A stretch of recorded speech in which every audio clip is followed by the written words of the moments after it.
Hello and welcome to this edition of Motivation and Money with me, Mark Terrell, and my co-host Fanny Snaith. How are you, Fanny?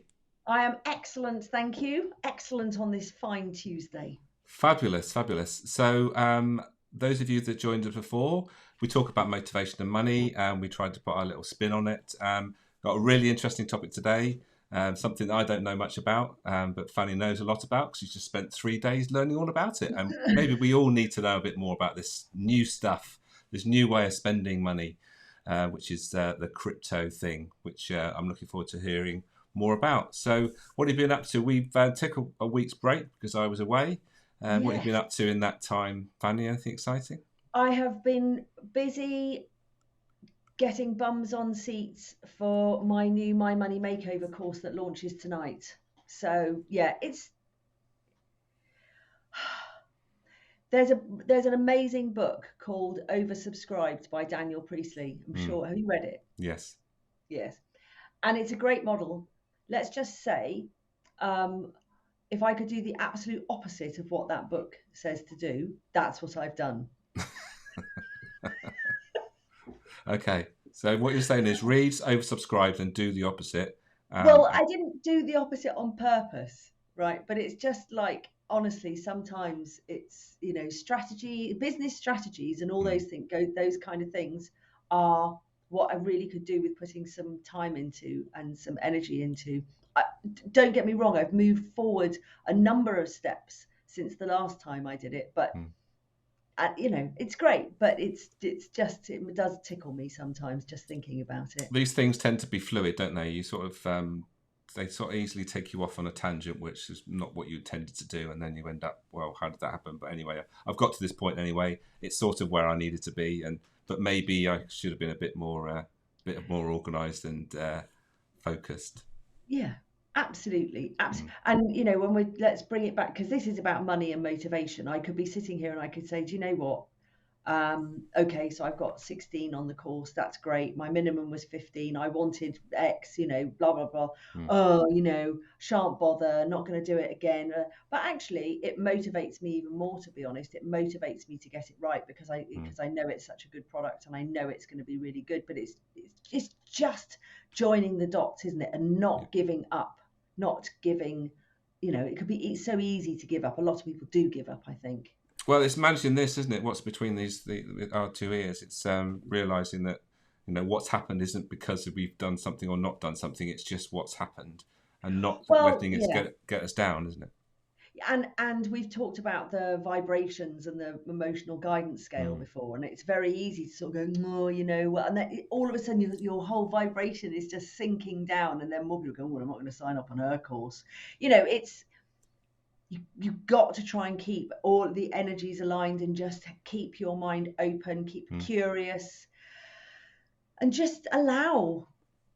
I'm not even going to say the word failure because I don't feel like I have had failure. There's no failure going on here, but allow things to not be as successful as you maybe planned. Well, I think you've been very successful. 15 people is a great achievement. I think, Thank and all you. those, I'm sure they're all going to get fantastic value for money. So, That is congratulations to one you. thing. Thank you. That is Yes. one thing I'm certain of. Indeed, indeed, and Mm. that's the important thing, isn't it? When you are really the value, deliver it, and you know what they're going to get. That takes away a lot of the fear because you've done it, you've done it before, and the Yeah. value is going to be there. So fabulous. Hope that all goes well. Thank you. Brilliant. So today we are going to be talking about crypto, and I need to know more about this stuff. I've been a bit of a Neanderthal, not really got involved. I was asked to go to an event a few years ago, probably 3 or 4 years ago, about I think about Bitcoin and buying some Bitcoin and stuff. And I was going to go, and last minute I didn't. But probably I should have gone because I think at the time they were £700 each, and now they're probably about 50 times more expensive than that. But anyway, looking forward to learning a bit more about this, Fanny. So Yeah. where do we start with it? What's the benefit of having a cryptocurrency as opposed to what we use at the moment? Well, before we get down that line, why Hmm. don't we? What about if we were to put it into context of why we decided to talk about this today? Because I Okay, yeah, think we want to keep the money and the motivation yeah, theme yeah, going, definitely, right? yeah. So I got an email into my inbox today to say the government sets out a plan. I'm reading this from the government website.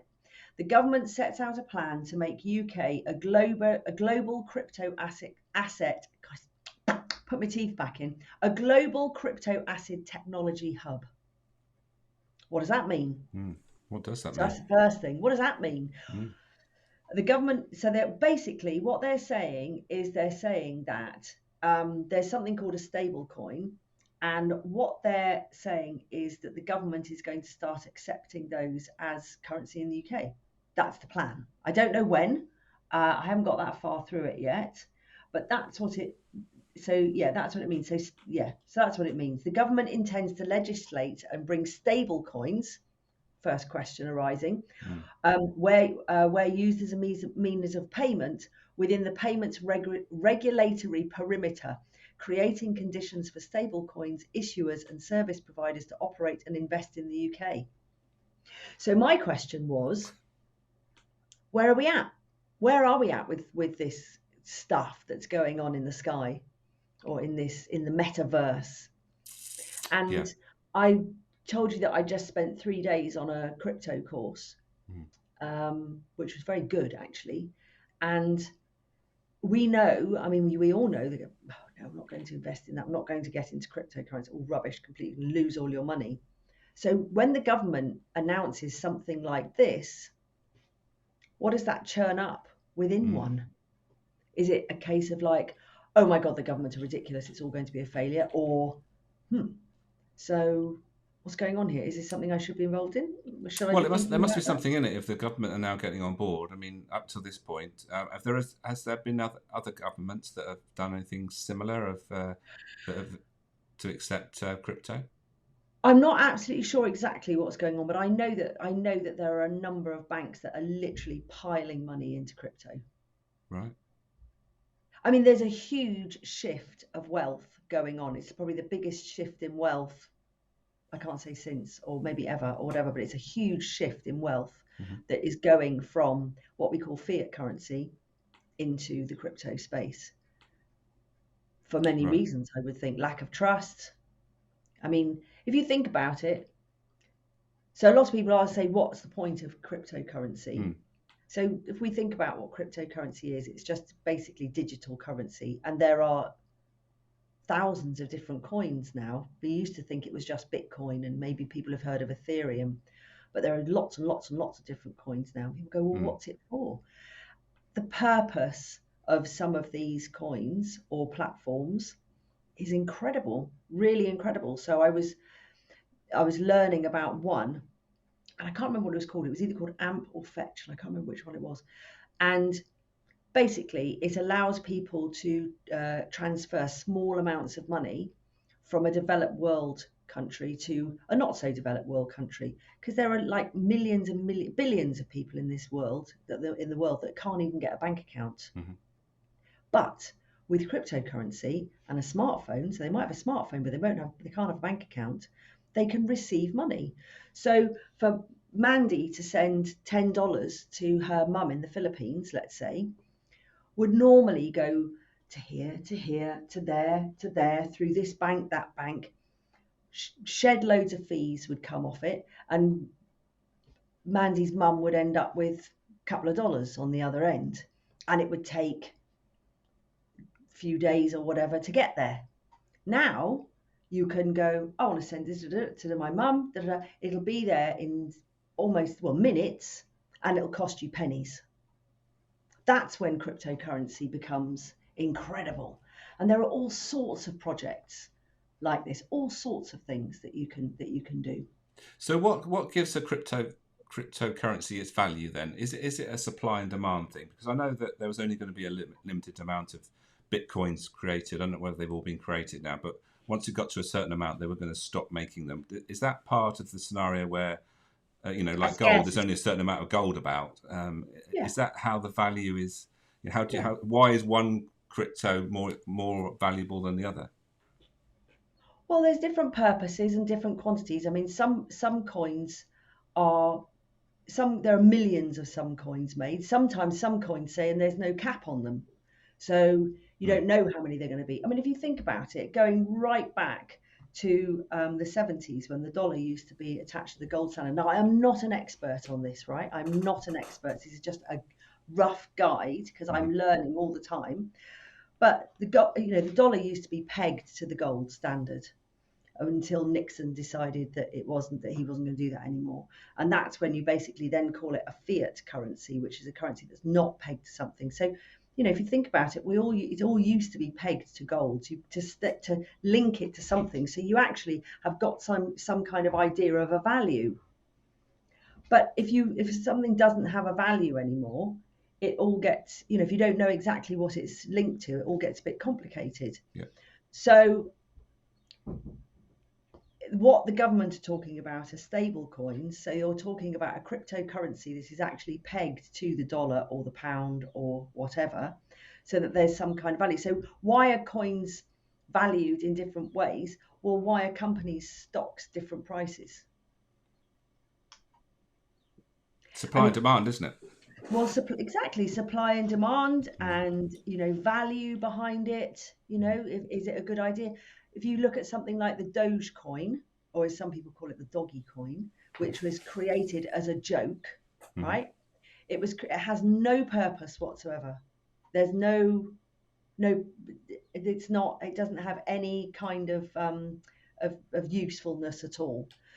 So why would anybody want to invest in that? But the problem is that we're in a world where people go, oh yeah, that Dogecoin, that sounds great, let's go and invest a load of money in that. But actually there's no utility to it whatsoever. Whereas there are plenty of other coins that have a really, really good purpose. So for instance, Ethereum, which is actually a different sort of form, and this is where I get a bit confused, is a different sort of form of platform. It's a bit more like the blockchain. It's not a coin, as it were. It's not very efficient, and neither is Bitcoin very efficient. People have probably heard that there's a lot of energy in order to mine Bitcoin. So there are new currencies coming in now that are a lot more cost effective.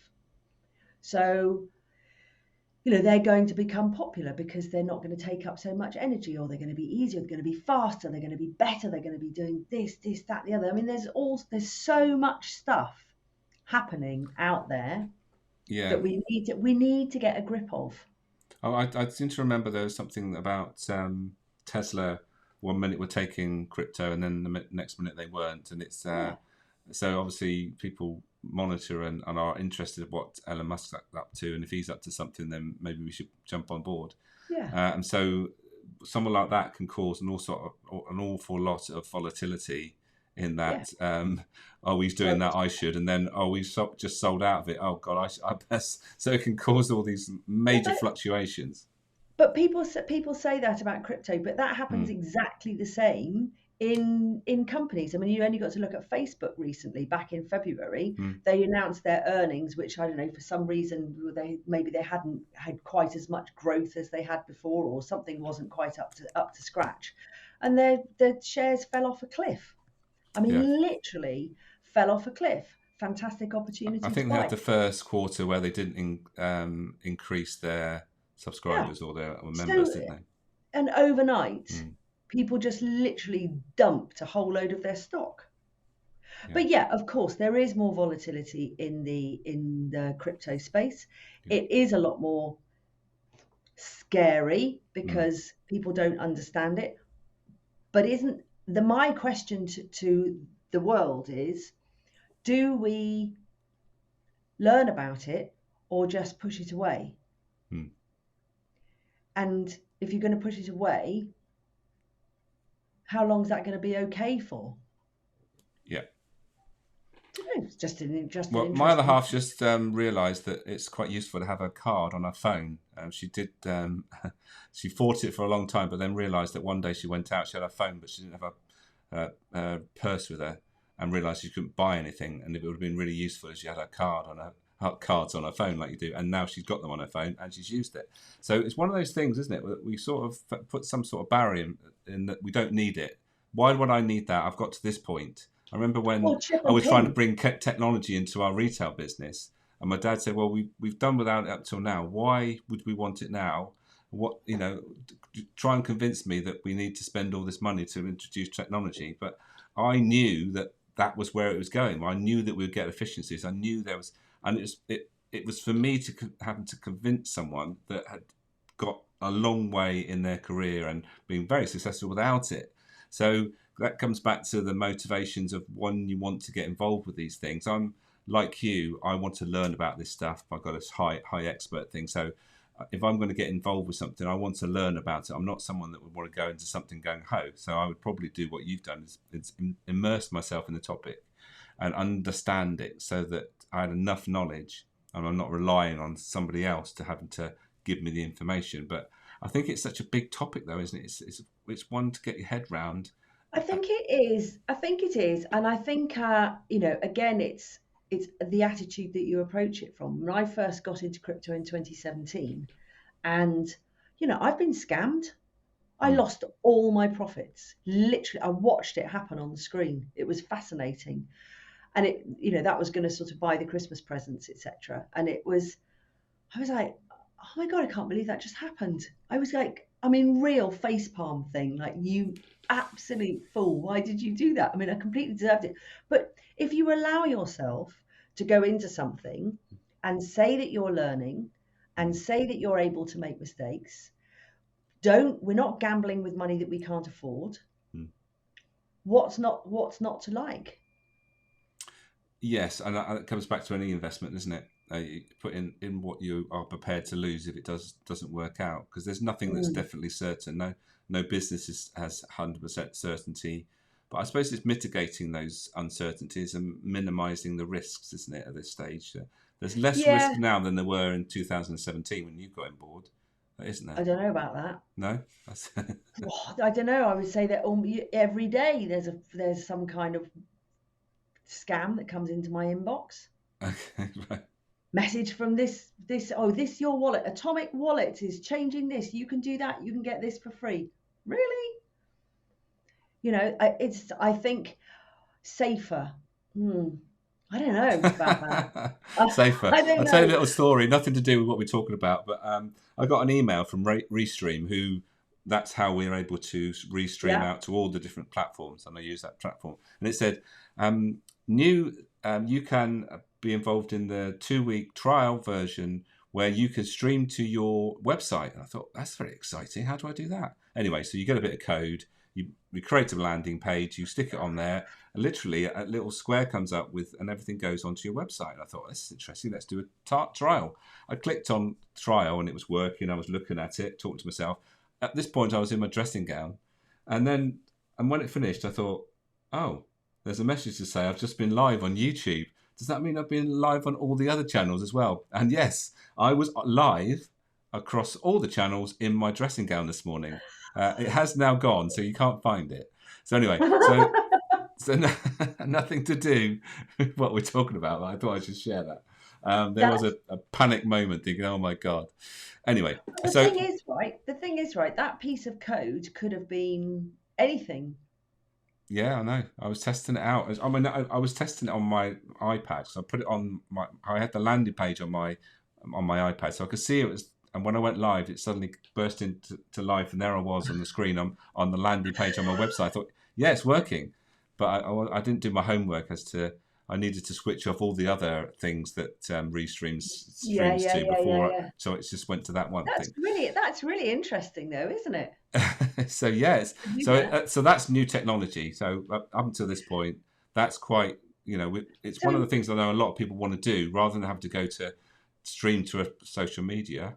They if they so have is our conversation more about then moving forward I think it's and about acceptance actually? of technology, isn't it? I think how we our attitude towards it and how we use it and embrace it. Because I like technology. I mean that's the reason why we're using Restream and Ecamm and all the stuff that allow us to do this.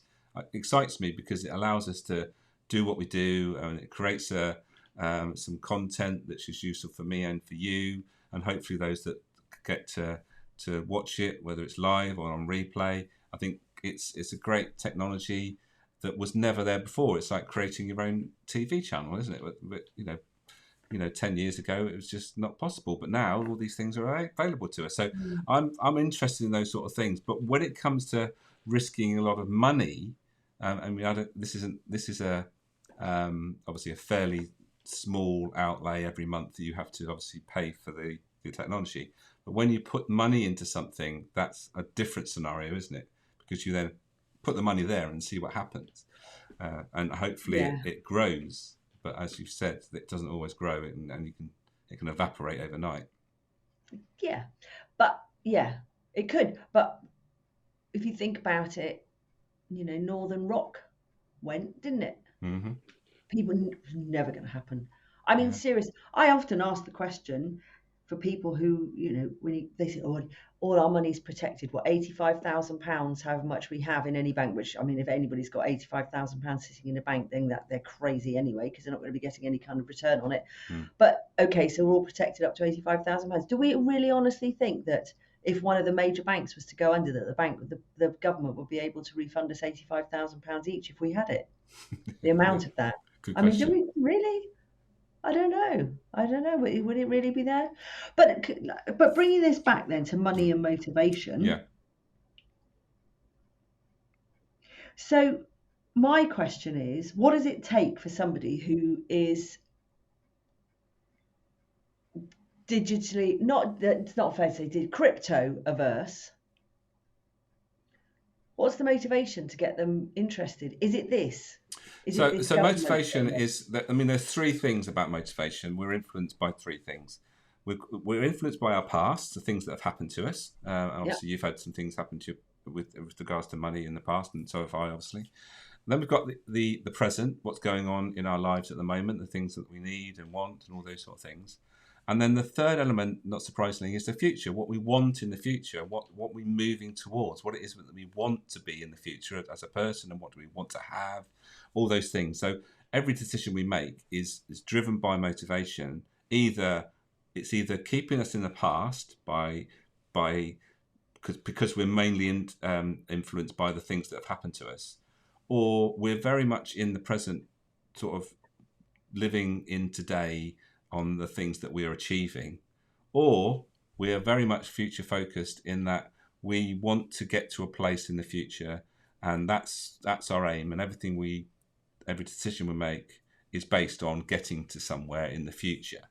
And it all depends on where that your biggest influence is. Is it the future, is it present, or is it past, with regards to how you make decisions? So another way of thinking about this is that those past influences are very much relationship based. So it's things that have happened to us. It's based on people.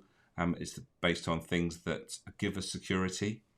Mhm. So if that's where you are, then your risk aversion will be quite high, in that you want to keep things fairly secure and stable, and anything you do must be very well considered, and you need lots of information to make that big step into something that's new. Today, when you get into the sort of, Shouldn't that be that for everyone though? That you need lots of well, it's information. about having a balance of all these things. That's the key. If you're very gung ho and very future based, and all you're doing is making speculative decisions, then that's not good, is it? But you No, do need, that's so full. it's having a combination of all these things. When we're talking about the money types, that's full. Oh yeah, Right. Bob said this is good, this is great down the pub. Let's go and put a load of money on whatever. Why is it good? I don't know, because he said so. Why is that? Yeah, How but much? that's partly though when you say Bob. Well, Bob said, and Bob's my mate, and I want to keep up in with Bob. And if Bob says it is, and I want to be part of his gang, I want to be part of what Mm, he says. Then that might be part of, I want to be like Bob. So it's more of like a belonging thing as well that comes in yeah, as to. So that's an interesting scenario when you talk about being attached to not the mm, transaction, but being part of something that drives you because there's a group of people that are doing something similar. A bit like being a fan of a football club, you just want to be part of that, all that goes on, and it's a yeah, part of your identity, isn't it? yeah. It's interesting, isn't it? Hmm. Yeah, I mean, motivation for me is obviously where we take that decision. It's what drives us to do something. So if for instance, let's talk about our the amount of money we've got or our attitude to money. If at the moment we feel secure, we've got enough money, and we're not really driven by money, then what would make us want to step into doing something that's seen as more risky, more less proven? What would make us do that? It all depends on what we are aiming towards. Do we want something more? Is there something in the future that we want to become? Yeah, I think that's probably very age driven as well, isn't it? Oh yeah, definitely. Yeah, yeah, Mm. yeah. So when you're coming Even to the though, end of your sort of career, your decisions will be a lot different than when they are in the yeah, beginning and in the middle of your career, because you've got different things to think about. You've got, well, if I'm stopping having a regular income, then I need to make sure that my decisions are, sound, and that I can hopefully rely on that income to yeah, keep me fed and watered and warm. So yeah. It'd be really, it's good because I mean, I suppose if we think about it though, I mean, I never ever. I'll be honest with you, I never thought that chip and pin would work. well, there you go then. I didn't. I really go, that's ridiculous. How's that going to work? I remember saying that. Well, What about it's just not contactless going to then? work. There's going to just be so much fraud and all this kind of stuff. I know, I do. I remember actually saying that. And then as far as like going, boop, like that. Do you remember when we always used to go, all used to say, well, you can't, don't stand too close to these machines because they'll Yes. start taking your money and all that kind of stuff. That was only yesterday, wasn't it, really? Yeah, yeah, absolutely. I remember when the retail day, one of the customer came in, and one of my staff members was pregnant, and she came in and said to her, can't remember her name, Sarah. Oh, you shouldn't be on the till next to that scanning thing. That's going to be harming your baby. And it was like, we think, where did that come from? Yeah. And straight away she comes into the office and says, Mark, I've just been told that, our scanner things, they're a danger to my baby. Is that true? And I said, well, I don't think so. I'm sure that if that was the case, that we'd know about it, but who Well, we knows? all used to say about what was going to happen with all the Wi-Fi in our house and everything, and now we Yeah, just yeah, don't even talk about it anymore. So I wonder how, again, I wonder how long it's going to by. See, this is sort of side door stuff, isn't it, from the government? It's like let's just slip it in from the side sort of thing, yeah. and actually just. And that's how it happens. And sooner or later, cash will start becoming less and less and less and less. Then the £50 note will be withdrawn, or whatever, or the £5 note will be withdrawn, whichever one it is, and it'll just It's a supply and demand, isn't it? It's what people want, and you've got to go with the demand in some way. But the government's there to sort of regulate it and make sure it doesn't get out of hand. So they need to be they've done a with really the good job of times. that, haven't they? Yeah, we haven't. Yeah, shall we carry on and talk about that for the next 3 hours? They've done a really good job of that.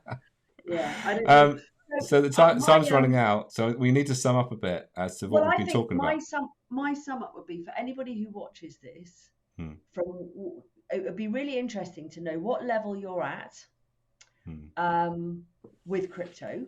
Like, where are you at? Are you like a complete novice, or do you sort of know a little bit? You're not quite sure, or something. And does knowing what's going to happen now with what the government has just said, that does it change your thoughts anymore, in the fact that do you think you might need to go and read something or learn something, or are you what's going to be your next step? That's Yeah. what I would ask.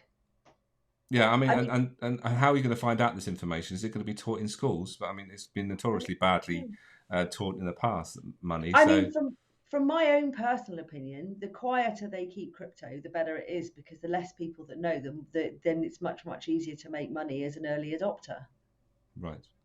isn't it? Yeah, right. Yeah, good Get point. in, get in first. I don't want it. It's a bit like I remember on the holiday program, um, thingy Chalmers. What was her name? Judith. Judith Chalmers. Judith Chalmers. She used to present the holiday program, and whenever she went near the village where I've got a holiday home in Spain, I used to go, "No, don't tell everyone. We don't want anyone to go there. Yeah. Shh, shh, Well, don't exactly. learn." Once the cat's out of the bag, then it's no longer that place where your hideaway that nobody knows about. Yeah, absolutely. Okay, so that's that. So we have, well, we've ended up talking about our attitude towards new technology, in essence, really, haven't Yeah. we? And what motivates us to make the leap and not. One more thing. Hmm. One more thing. So I bought an iPad, and um, I actually bought it secondhand from a good friend of mine, Andrew Priestley, Daniel Priestley's dad, and I got it, and I realised I'd lost my Apple ID, or I couldn't get into my Apple account, and I want to get into the same Apple account because way back when I used to play iTunes, I bought quite a bit of music, so I'd quite like to have access to that really. Mm-hmm. So I do this recover account. No. Do you know how long it takes to recover an Apple account? No. 12 days. Wow. 12 days. Have you actually still waiting for it to I'm action? still waiting for it. I'm Wow. still waiting. I'm not going to get it till the 9th of April. I bought my pencil and Oh, everything. cool. Yeah, they're very good. That's what I've got one of those. Yeah. Very So good. you'll be able to give me iPad lessons because again, you see, this technology for me, I have absolutely no idea about it. The iPad, so I'm going to be learning something new. But isn't it interesting that you can literally send money and do something like this now, and yet to wait for my Apple login, 12 days. I phoned them. I've done everything. Honestly, 12 days. Amazing. And can you not use it until then? Well, I can, You but can I use it, yeah. But you can't use your Apple log account. into anything. I can't, I'm just using it as sort of like a nothing. So I've just sort of left it to one Well, side. tune in next week to see whether Fanny's got her Apple account No, it back. won't be. Yes, it's 12th of April. So it's next Tuesday. Might have come by next Tuesday. We'll see. Let's fingers crossed. We will see. Come on, let's all pray for Fanny. Pray for Fanny. Pray for Fanny. Right. Excellent. Right, let's wrap things up then. Thanks for anybody that's joined, anyone that is catching this on replay, wherever you find this, whether it's on my site, Fanny's site, on social media, wherever. It'd be great to hear from you. What's your attitude towards crypto? What's your attitude to new technologies? What motivates you to get involved with new things? What motivates you not to do things? Really interesting, I think, the way that all these things are driven by something from within us. So thank you again, Fanny. Really enjoyed this as always. You will be able to find us on the end screen. You'll find the link to where you can find us both. So we won't need to say that. So until the next episode of Motivation and Money, it's cheerio from me. And me. And cheerio from Fanny. See you next time. The other way. Oh, no, Yep. That way.